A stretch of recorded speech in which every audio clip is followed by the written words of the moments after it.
teman-teman Nahnu TV. Jumpa kembali dalam podcast Semerak Ramadan, menebar kedamaian, mensyukuri keindonesiaan. PWNU DIY bersama Lazisnu DIY. Kali ini kita akan membahas terkait sinergitas lembaga zakat dan pemerintah serta pihak ketiga bersama Bapak Mamaul Bahri SCHI, Ketua Lazisnu PWNU DIY. Salam bareng ya Pak ya. Assalamualaikum warahmatullahi wabarakatuh. Nah baik Bapak, tak kenal maka tak sayang nih Pak. Boleh kenalan dulu dong Pak. Ya. Saya Mamaul Bahri, Ketua Lazisnu DIY periode 2022-2027 bersama teman-teman dipercaya oleh PWNU untuk menjalankan program-program di bidang pengelolaan zakat, infak, sedekah di daerah istimewa Yogyakarta. Oke. Ketua Lazisnu ya, teman-teman. Ya. Dari periode kapan? Kayaknya udah lama ya Pak ya, tahunnya ya? Saya di Lazisnu sejak 2011. 2011 sampai 2027 berarti. Ya. Luar biasa. Cukup lama Pak ya, setia Pak ya? Alhamdulillah. Kami kan berkhidmah ya. Oh iya. Jadi dengan niatan khidmah ini kan sebenarnya tidak berbatasan dengan waktu. Soal saya di SK itu kan hanya kebetulan saja. Jadi kalaupun tidak di SK ya saya berkhidmah di NU dimanapun saya mendapatkan kepercayaan itu. Masya Allah, luar biasa sekali.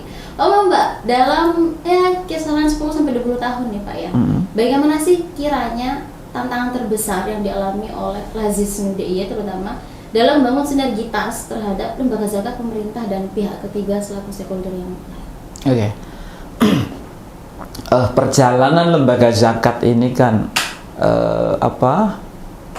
apalagi di akhir-akhir ini ya, pertumbuhan lembaga zakat ini cukup menjamur. Jamur di musim penghujan gitu. Ada pantunnya iya. Musim hujan. Jadi kenapa? Karena memang sebenarnya kalau zakat, infak, sedekah ini kita kelola dengan baik, itu memang potensinya masih sangat luar biasa. Basnas RI pernah merilis satu penelitian bahwa potensi zakat di Indonesia itu mencapai angka 228 triliun. 228 triliun. Nah, capaiannya itu baru kisaran di sekitar 10 mungkin sampai dengan 11%. Ya, artinya masih sangat terbuka potensi pengelolaan zakat, infak, sedekah di Indonesia. Nah, tantangan ke depan karena semakin banyaknya lembaga zakat yang tumbuh berkembang di Indonesia ini tentu adalah bagaimana lembaga zakat ini menunjukkan eksistensinya dalam artian program-programnya mengena, program-programnya memberikan kontribusi kepada masyarakat, maupun juga program-program ini memang membantu program pemerintah di dalam mengurangi angka kemiskinan. Berarti PR-nya di angka kemiskinan tuh Pak ya? Jadi kan memang zakat sendiri ini kan berbicara zakat ini adalah antara hak dan kewajiban ya. Hak yang harus diterima oleh 8 asnaf, fakir, miskin, amil, ghorim, dan lain sebagainya itu ya. Nah, di sisi lain ada kewajiban dari seluruh umat Islam untuk menyalurkannya. Maka potensi yang ada itu kalau hanya disalurkan secara pribadi oleh muzaki langsung kepada mustahik, maka ini impactnya ini menurut saya kurang jangkanya hanya jangka pendek saja, rata-rata hanya jangka pendek, kurang berkelanjutan. Iya, kurang berkelanjutan. Maka kemudian kehadiran lembaga zakat ini memang harus memberikan dampak yang lebih signifikan terhadap pengurangan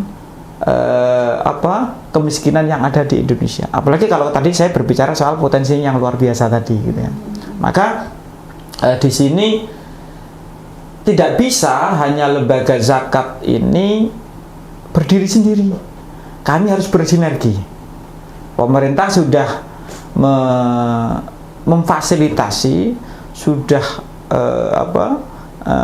pemerintah mengeluarkan undang-undang zakat. Turunan dari itu adalah pemerintah juga mengeluarkan peraturan pemerintah. Peraturan pemerintah. Di bawahnya lagi ada keputusan Menteri Agama. Di bawahnya lagi ada Perbasnas.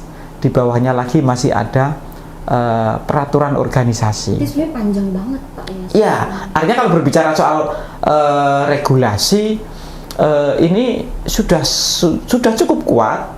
Artinya untuk menjadikan lembaga zakat ini menjadi satu entitas yang memang bisa memberikan pengaruh yang signifikan terhadap pengelolaan zakat sampai dengan pentasarufannya, dan itu memiliki dampak yang panjang ke depannya begitu. Kalau boleh tahu nih Pak, contoh dampak panjang yang dicita-citakan sama Lazis Ya. dalam kerjasamanya bersama pihak ketiga dan pemerintah itu dalam contoh konkret di lapangan tuh kayak mana? Program tertentu mungkin? Oke. Lazisnu itu kan memiliki 4 pilar program ya. Di bidang pendidikan. Kalau kita ngomong berbicara pendidikan ini kan tentu ini program jangka panjang ya. Kita tidak bisa menilai seseorang ini, penyaluran ini akan berhasil atau tidak dalam jangka waktu hanya 1 tahun saja. Tapi bagaimana kemudian ketika anak kita kasih beasiswa dari fakir miskin, dari orang tuanya yang fakir miskin, kemudian anak kita kasih beasiswa mulai dari SD sampai dengan kuliah. Jadi jenjang pendidikan Pak. Ya, artinya kalaupun toh ini juga tidak hanya menjadi kewajiban Lazisnu gitu loh. Ini kewajiban seluruh masyarakat, semua lembaga zakat, dan terutama Lazisnu. Kenapa terutama Lazisnu? Karena kami memiliki database yang sangat detail. Masyarakat di tingkat bawah, kami memiliki yang namanya UPZIS, Unit Pengelola Zakat Infak Sedekah di tingkat ranting.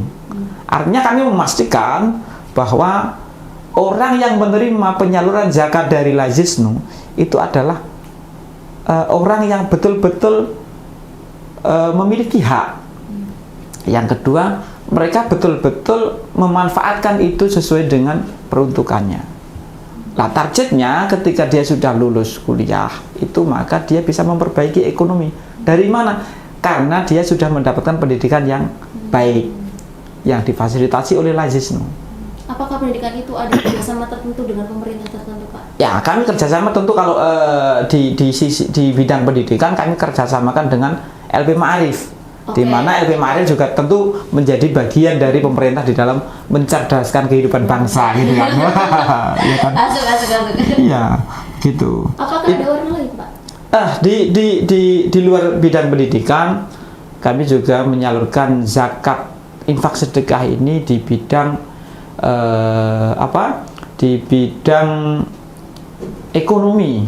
Di bidang ekonomi ini kami melakukan pendampingan kepada UMKM. Kita menyalurkan bantuan yang sifatnya produktif. Nah, bantuan yang sifatnya produktif ini kan tidak hanya sekedar kita ngasih bantuan, tapi yang perlu kita siapkan lebih dulu bagi para mustahik ini adalah mindset. Sampai ke situ. Berarti kenapa mindset? Edukasi ya Pak ya? Iya, karena orang menerima bantuan itu rata-rata hanya seneng di depan ketika menerima. Uangnya apa? Ya, tetapi ketika apakah dia ini secara mindset akan bisa memproduktifkan apa tidak, ini yang harus kita bangun dari awal. Itu PR besar Pak ya? Iya, itu PR besar. Maka kemudian kita awali dari bagaimana merubah mindset seorang mustahik ini tidak hanya senang menerima bantuan saja, tetapi mindset ketika dia menerima bantuan, upaya kita adalah bagaimana merubah mustahik menjadi muzaki. Tentu ketika sudah menjadi muzaki, berarti menjadi orang yang sudah mampu, yang pada tahap berikutnya dia juga bisa membantu lingkungannya, bisa membantu tetangganya, bisa menyalurkan lewat Lazisnu lagi untuk orang yang lain lagi, kira-kira Jadi begitu. berkelanjutan, Pak, Ya, muzaki. betul. Menarik, Pak. Ini kemudian di tahap pendampingan kan, untuk menjadi seorang muzaki kan ada pendampingan itu. Apakah itu ada tokoh khusus yang melayani hal tersebut, misalkan dalam sektor ekonomi atau butuh akuntan atau jenisnya di bidang tertentu begitu? Ya, di dalam program-program Lazisnu ini tentu tidak bisa berdiri sendiri. Ya. Kami bekerja sama baik secara internal maupun juga secara eksternal. Secara internal tadi saya sampaikan ada LP Ma'arif untuk pendidikan, ada LPNU untuk bidang ekonomi. Di eksternalnya kita bekerja sama dengan lembaga-lembaga zakat yang lain. Kita dalam hal program ya, kita bekerja sama dengan perusahaan dalam hal penyaluran dana CSR-nya. Kita bekerja sama dengan lembaga keuangan untuk mengajari mereka bagaimana memanage pengelolaan keuangan. Tentu kita Lazisnu ini jangkauannya sangat luas. Artinya kita bisa bekerja sama dengan siapapun juga untuk program apapun juga. Satu contoh, saat ini kami punya program yang namanya Kampung Nusantara. Kampung Nusantara ini satu program di mana nanti di situ seluruh mustahik yang ada, baik yang produktif maupun juga yang konsumtif, bisa kita kerjasamakan bersama-sama dengan satu kelurahan atau satu desa. Kita pertama memotret apa saja kebutuhan dari desa tersebut. Kemudian dari hasil itu kemudian sentuhan program apa yang tepat di daerah tersebut. Dengan lembaga apa kita akan bekerja sama. Itu nanti pasti kompleks, Pak, ya, berbeda-beda. Ya, ini yang kemudian ketika Lazisnu dalam 2-3 tahun terakhir ini selalu mendapatkan juga undangan dari Bapeda DIY di dalam perencanaan pembangunan di DIY ini. Karena ada 15 titik kemiskinan ekstrim yang ada di DIY, dan Lazisnu menjadi salah satu bagian yang mengelola, bahasa mereka adalah sebagai lembaga keuangan sosial. Nah, di situ yang kemudian kita terjun bersama teman-teman yang lain, bersama lembaga-lembaga yang lain di eksternal. Di internal kita juga mengajak teman-teman lembaga yang lain untuk berjalan bersama-sama. Kalau ini, Pak, untuk detailnya gitu, misalkan ini yang menarik ya, Pak, mungkin kita bisa butuh contoh nih, Pak. Misalkan dalam program ekonomi nih, atau ada sebuah produksi ayam atau apa usaha tertentu yang disediakan fasilitas edukasinya oleh Lazis, itu bagaimana di lapangan? Ya. Contohnya yang sudah kami lakukan itu di daerah Wonolelo ya. Di daerah Wonolelo itu 2 tahun yang lalu mereka kita bekali untuk menjadi peternak kambing. Nah, kita ajak mereka berkeliling ya. Kita ajak keliling ke peternak-peternak yang sudah sukses. Mereka melihat bagaimana cara pengelolaannya, mereka melihat bagaimana model kandangnya, mereka melihat bagaimana suplai pakannya. Nah, setelah itu kita kasih modal. Modalnya tidak berupa uang, kita belikan kambing. Langsung di barangnya. Betul. Karena kalau berupa uang nanti bisa saja kemana-mana gitu. Nah, itu. Maka kemudian mereka ini berdasarkan beberapa titik lokasi yang kita ajak untuk survei tadi, awalnya dulu itu 10 kambing, dalam waktu 1 tahun itu menjadi 14 ekor kambing. Ya, artinya kan sebenarnya ini hanya soal apa tadi, prosentase saja. Kalau kemudian 10 dalam waktu 1 tahun menjadi 14, maka kalau kemudian ini size-nya kita perbesar 100 kambing, maka 1 tahun menjadi 140. Kalau 1000 kambing menjadi 1400. Nah, di sini kami menawarkan ini kepada para agennya, perusahaan yang memiliki dana CSR, untuk ayo bersama-sama kita membangun negeri, khususnya di daerah istimewa Yogyakarta ini, membangun masyarakat kita untuk bisa lebih mandiri, gitu. Luar biasa nih Pak. Wah, kalau gini berarti butuh stakeholder yang lumayan luas Pak ya, karena kan selain uang ya, uang muzaki atau perusahaan yang memberikan zakatnya, berarti Lazis juga punya PR untuk menghubungkan target zakat ini kepada pihak yang berkemampuan untuk mendukung dia, kayak contohnya tadi yang kambing itu Pak ya, berarti kan dihubungkan bagaimana dia belajar untuk belajar pengolahan kambing gitu Pak. Iya, iya. Kita ajak mereka ke teman-teman pengelola kambing, peternak kambing yang sudah profesional gitu ya. Ada banyak di Jogja itu. Kemudian itu kan baru hanya dari satu sisi. Kemudian dari sisi outputnya kita sambungkan juga dengan para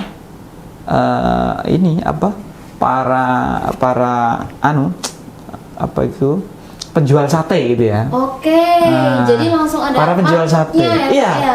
Marketnya sudah jelas. Oh iya. Itu sebenarnya susah Pak ya bagi penjual. Oke. Kenapa? Di Bantul itu, khususnya di Pleret, lebih khusus lagi di Wonokromo, itu kebutuhan kambing satu hari antara 150 sampai dengan 200 ekor kambing. Satu hari. Apa pedagang sate semua? Pedagang sate semua. Oh, Masya Allah. Berarti bayangkan. Anggap saja 100 kambing lah ya. Iya. 100 atau sampai 150 kambing lah. Maka itu satu hari. Maka berarti kan harus ada kambing yang siap dipotong untuk 150 ekor kambing. Iya. Sementara kambing yang dipotong ini adalah umurnya 5 bulan. Oke. Berarti kan 150 kali 30 hari kali 5 bulan. Maka saya menghitung itu memerlukan kebutuhan indukan ekor kambing. Indukan kambing itu 21.000. Masya Allah. Dan selama ini itu baru dinikmati oleh para penjual satenya. Artinya peternaknya baru didatangkan dari luar Jogja. Loh, oh gitu? Ya karena memang suplai kambing di Jogja memang minim. Dari peternak di lokal sendiri memang masih sangat minim. Oke. 90% itu didatangkan dari luar Jogja. Berarti itu survei seperti itu database Lazis harus bagus Pak ya? Ya, makanya kemudian ketika kita mencoba membuat program kami namakan Integrated Farming System. Oke. Integrated Farming System. Ya. Gimana tuh Pak? Integrated Farming System ini di mana satu kawasan ini kita jadikan satu kelompok ternak kambing. Di situ mulai ada kandang kambingnya, ada lahan pakannya. Kemudian bagaimana supaya mereka itu tidak ngarit setiap hari. Oh, maksudnya gimana tuh Pak? Ya, rata-rata yang namanya peternak itu kan mindsetnya adalah ngarit. Iya. Bagaimana kemudian menjadi peternak yang nggak harus ngarit? Berarti Lazis mesediakan. Kami sudah punya konsepnya. Oke, luar biasa. Dengan konsep 160. Oh, gimana tuh Pak? Satu kambing 60 meter persegi lahan pakan. Oke. Dengan begitu peternak itu sudah tidak harus ngarit setiap hari. Ngaritnya bisa 1 bulan sekali.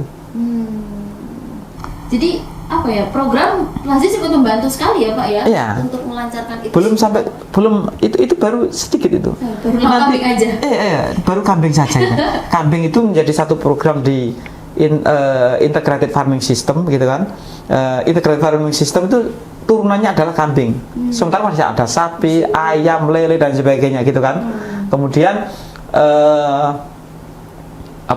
dari kambing tadi ada lahannya, ada kandangnya, ada kambingnya. Kemudian bagaimana, karena kita berbicara integrated ya, terintegrasi. Jadi zero waste. Apa itu zero waste itu? Jadi dari sirkulasi kambing ini nanti menjadikan sudah tidak ada yang tersisa lagi. Fesesnya bisa jadi pupuk, pupuknya bisa jadi tanaman dimakan kambing, kambingnya disembelih, kulitnya untuk kerajinan, tulangnya untuk kerajinan. Kemudian nanti bulunya untuk apa gitu kan, tulangnya untuk kerajinan, dagingnya dimakan.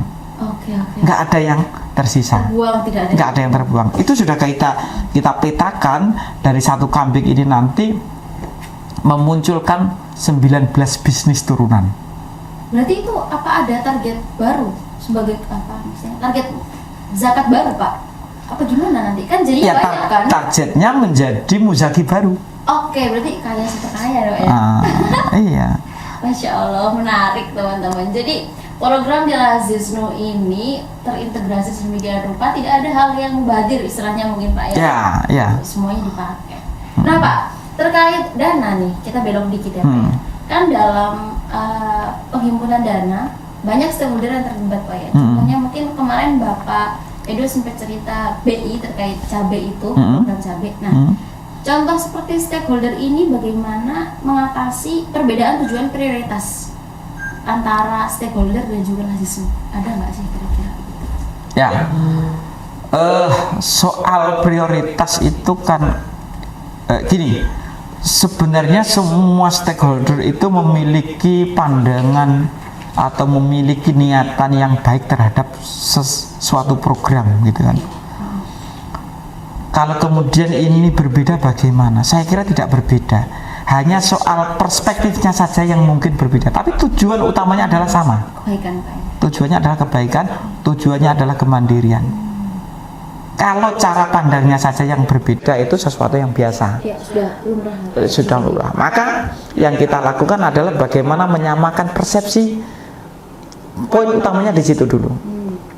Ketika poinnya ini sudah ketemu, maka soal pandangan-pandangan ini yang kemudian bisa kita sambungkan lah saya kira ya. Jadi tentu kalau kita berbicara mungkin ngomong soal kepentingan, semua orang memiliki kepentingan, semua lembaga memiliki kepentingan. Gak munafik pasti ada Pak ya. Pasti ada kepentingan-kepentingan. Lah, maka posisi Lazisnu ini harus bisa mempertemukan kepentingan muzaki dengan mustahik, kepentingan donatur dengan masyarakat, kepentingan pemerintah untuk memberdayakan masyarakat, kepentingan kelompok tertentu untuk menyalurkan. Nah, posisi Lazisnu ini menjadi jembatan. Middle Pak ya. Ya, di tengah-tengah. Kita ini menjadi jembatan untuk mempertemukan semua kepentingan. Misalkan begini, perusahaan itu kan sebenarnya tidak mau, bukan tidak mau ya, inginnya semua penyaluran itu kan bisa bernilai lebih, bisa berdampak yang lebih panjang. Sementara masyarakat itu nyuwun sewu kadang itu kan pengennya itu menerima jadi ya. Pengennya itu menerima jadi itu ya. Kalau ada bantuan ya mungkin ada BLT atau apa gitu kan yang langsung bisa dinikmati. Nah, maka di situ Lazisnu bagaimana bisa memahamkan kepada mustahik terkait dengan mindset program ini, berkelanjutannya tadi. Termasuk juga ketika kita tanya, Pak, panjenengan itu kira-kira lebih suka memberi atau lebih suka menerima? Itu disampaikan ke stakeholdernya atau ke ini Pak? Ya, kepada para penerima. Oke. Ya. Orang akan lebih bangga memberi apa menerima? Memberi. Pasti memberi. Bagaimana caranya supaya jenengan bisa memberi? Maka kita mulai dari mindset bahwa memberi itu lebih baik daripada menerima gitu kan. Oke, dari situ bagaimana kemudian jenengan untuk bisa memberi, maka harus produktif. Bagaimana untuk bisa produktif? Harus memahami ilmunya, ya kan? Ketika sudah bisa memahami ilmunya, apakah cukup? Tidak. Ketika sudah memahami ilmunya, dipraktekkan. Ketika sudah dipraktekkan, pasti nanti akan ketemu persoalan-persoalan. Nah, di situ ketahanan dia akan diuji. Seseorang ini tahan banting apa tidak, ketika ada godaan, ketika ada masalah ini mudah patah semangat apa tidak. Sementara orang yang berhasil itu tentu adalah orang yang bersungguh-sungguh, manjada wajada. Orang yang bersungguh-sungguh itu yang akan, bahkan bersungguh-sungguh pun belum tentu udah berhasil kok. Maka memang mindset seorang mustahik ini harus kita rubah dari yang awalnya nerimo ing pandum ini menjadi mindset yang harus berupaya sekuat tenaga bahwa soal hasil itu murni dari Gusti Allah gitu kan hasilnya, tetapi upayanya itu kan upaya kita. Soal rezeki memang kita bisa saja menduplikasi, mencontoh usaha orang lain, contoh sama persis, tapi soal hasil kan belum tentu bisa sama, bisa saja lebih besar, bisa saja lebih kecil gitu kan ya. Maka itu yang kemudian kita harus bisa memberikan pemahaman kepada masyarakat. Itu dari sisi masyarakatnya. Kemudian dari sisi CSR perusahaan atau para donatur, kita juga harus meyakinkan bahwa proses untuk menuju ke sana itu tidak mudah. Oke, diberikan pemahaman Pak ya. Ya, artinya tidak harus ini kita kasih 10 juta, nanti kita berharap tahun depan sudah ada perubahan. Belum tentu juga kan? Tidak ada seperti itu. Loh, ya namanya orang punya keinginan, ya kan? Maka kita juga harus bisa memberikan pemahaman juga bahwa penyaluran ini memang sudah melalui perencanaan, bahwa hasilnya juga kita tidak bisa mengendalikan, tetapi bahwa upaya ke sana ini sudah terencana dengan baik. Butuh proses yang direncanakan. Ya. Ini menarik Pak. Kemudian memberi edukasi dari mustahik menjadi muzaki itu apa ada challenging tertentu Pak? Ya, ya itu tadi masyarakat itu kan seneng menerima yang instan ya. Sesuatu yang instan itu kan langsung bisa dinikmati. Tantangannya adalah ya memahamkan itu tadi. Ya. Memberikan edukasi tadi. Ya, memberikan edukasi tadi. Ada nggak sih Pak yang misalkan dia oke nih aku mustahik gitu. Habis itu untuk ke proses muzaki itu dia mungkin nggak kasar ya secara halus seperti menolak gitu. Ada nggak kira-kira? Menolak untuk menjadi proses muzaki itu tadi. Oh. Kita nggak tahu harta Pak ya. Oke. Itu ada nggak sih? Artinya gini, dia maunya yang apa? Maunya yang instan gitu ya? Maunya yang instan. Ya banyak juga. Artinya ketika misalkan kita mensurvei seseorang lalu persyaratannya adalah ini, lalu dia misalnya nggak sanggup, ya sudah kalau memang nggak sanggup ya tidak gitu ya. Kemudian Pak yang terakhir nih Pak, tadi kita udah bahas terkait muzaki, kemudian stakeholder dan juga peran negara. Nah ini gimana sih kiranya peran negara dalam implementasi zakat dan berbagai program unggulan lembaga zakat khususnya Lazisnu, apakah mendorong dan mendukung itu gimana? Tentu pemerintah kan di dalam memfasilitasi tadi saya sampaikan di awal, mulai dari undang-undang, PP, KMA, Perbasnas, itu kan menjadi fasilitasi pemerintah kepada lembaga zakat ya. Maka tugas kita bagaimana menjalankan regulasi yang ada itu dengan baik. Dan tentu kalau kemudian ada di dalam regulasi-regulasi itu yang dirasa kurang cocok, itu bisa kemudian kita diskusikan. Bisa kita diskusikan, kemudian bisa menjadi satu wacana untuk dilakukan review terhadap undang-undang, terhadap dan lain sebagainya, keputusan pemerintah dan lain sebagainya. Dan itu sudah pernah terjadi begitu. Itu artinya semangat kebaikan, semangat yang kita lakukan ini juga harus dilandasi dengan semangat ini tidak bisa hanya kemudian semangat asal kebaikan saja, tetapi juga harus ada regulasi yang baik juga gitu loh, untuk mendukung itu semuanya. Gitu ya teman-teman, Tando TV, zakat itu bukan hanya tentang lembaga zakat saja, tapi butuh kerjasama kolektif dan sinergitas yang luar biasa antara stakeholder, masyarakat, lembaga amil zakat dan juga pemerintah. Terakhir Pak, mungkin bisa kasih sedikit saran nih buat teman-teman Tando TV yang tertarik untuk memberikan dana zakat infak dan sedekah. Ya, terima kasih. Jadi dengan berbagai macam program yang kami sampaikan di awal tadi, ada 4 pilar program di pendidikan, ekonomi, kemudian sosial dan kemanusiaan. Jadi maka kemudian di sini lembaga apapun bisa bekerja sama dengan Lazisnu. Muzaki memiliki kepentingan apapun bisa bekerja sama dengan Lazisnu. Artinya kepentingan untuk tetangganya misalkan. Ini saya mau zakat tapi bagaimana caranya supaya zakat saya ini tersampaikan kepada tetangga saya? Bisa. Artinya kita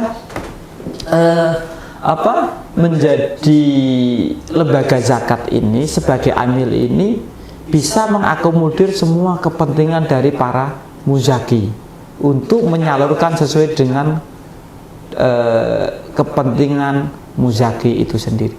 Selain itu juga kita menawarkan program di mana dari 4 pilar program tadi ini saya kira sudah masuk ke dalam seluruh sektor kehidupan bermasyarakat. Maka dan kami memastikan zakat, infak, sedekah yang disalurkan melalui Lazisnu ini tentu kita pastikan akan tepat sasaran. Kenapa?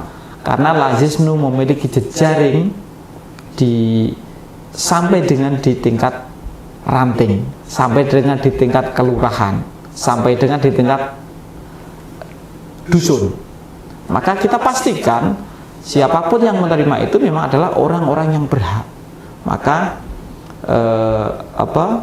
jangan khawatir kepada para muzaki, munfik, kalau menyalurkan zakat, infak, sedekahnya melalui Lazisnu, kita pastikan penyaluran itu sesuai dengan syariat, ya kan? Itu yang paling utama.